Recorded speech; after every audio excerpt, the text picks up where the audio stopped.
There are three things the Lakers must address if they want to win this first round of the playoffs. We'll talk about it in 3, 2, 1. This is PERSPECTIVLOG X, and I am your host, E.A. Crespo. PERSPECTIVLOG X, Lakers-fandom.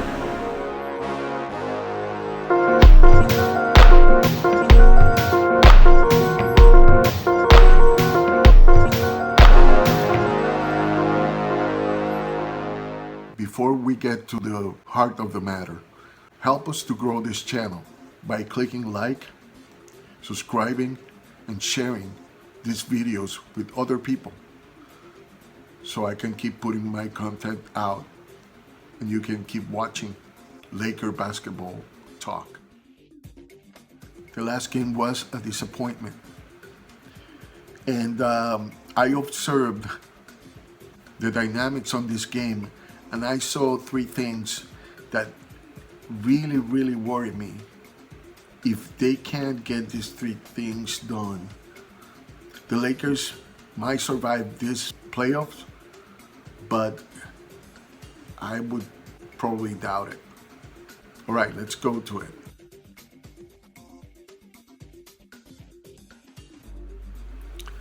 First one's the rotations, and this is pretty much on Vogel.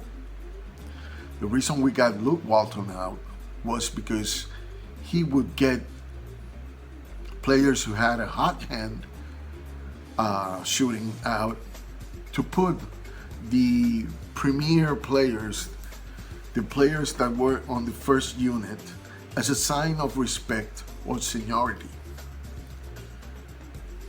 At the end of the day, he would live and die with those players, and those players would not deliver, or the combinations would not work, but because they were the players he wanted to give more homage or whatever it was, or loyalty, he would end up sacrificing games for that. That's what I saw Vogel doing. Maybe I'm wrong, but why taking out Kuzma out, who had a hot hand, to put Danny Green, who was not contributing that much? Also, why put Danny Green and take Caruso out? When Caruso, while he might not be giving you the points, he's actually putting in efficiency, those things that the stats don't show, but in the plus minus stats, they will show up big time for Caruso.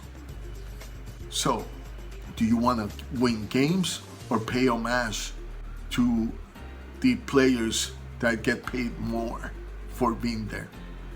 I want to win games. Statistically, if we are going to see older guards since the bubble, one of the highest is Talen Horton-Tucker. I know you're not going to put him because he's, a young guy. Maybe you'll surprise me, Vogel. But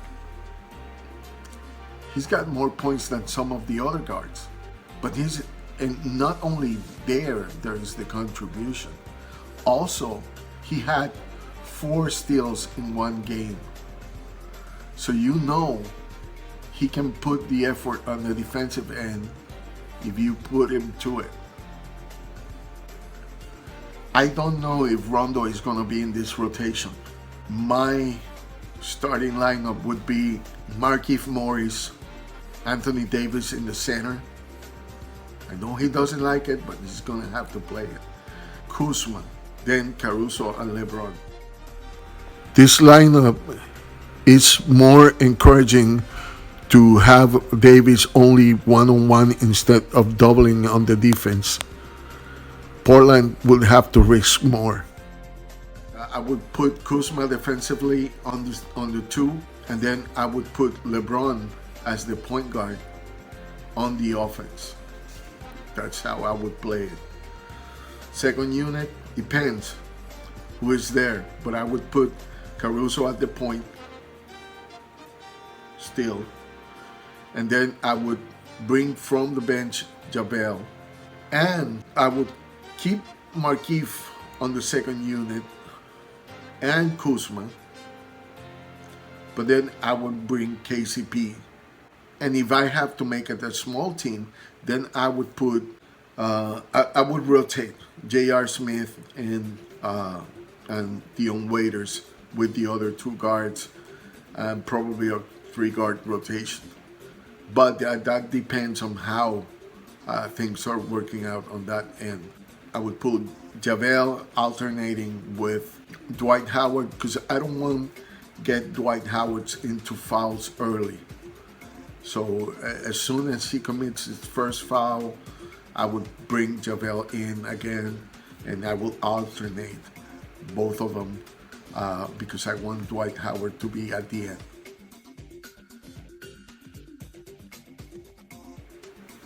The second problem is I have a problem with that shooting selection. Why forcing a team like the Lakers, who are better at the pick and roll than anybody else, who are better at having cutters going all around, to become a perimeter shooting team? I know this team was built under the premise that they were going to have a lot of shooters, but the shooters aren't doing that well on that area. So they have to go back into the old school. Let's get the ball the closest to the basket and make the bucket there. If we can't get that, we might have to go home early. I don't know what else to say about that. The shot selection has to go a little bit more in, and then from there going out. I've never been a fan of starting from 3-point and then go in. No, I prefer to go in first and then kick it out. But try to make the basket in first, close to the paint.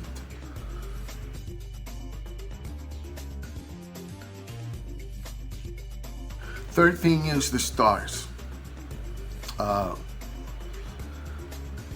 Look, LeBron is 35.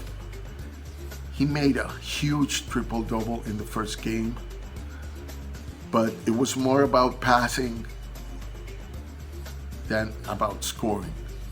And it was like that because Trent, even when he was guarding LeBron, he was actually shadow guarding LeBron to get LeBron confident, while Hassan would be lurking around to block his shot.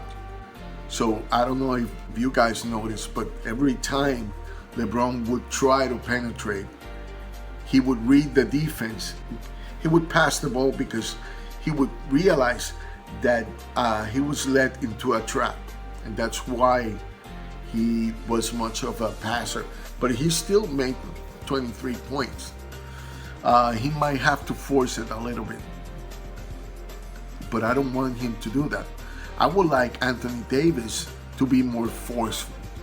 Anthony Davis, if he wants to have a legacy in the NBA, he's gonna have to become a dominant center, because I mean, he can play power forward as much as he can, but he is a center, and he is a center of the likes, you know, come once in a decade.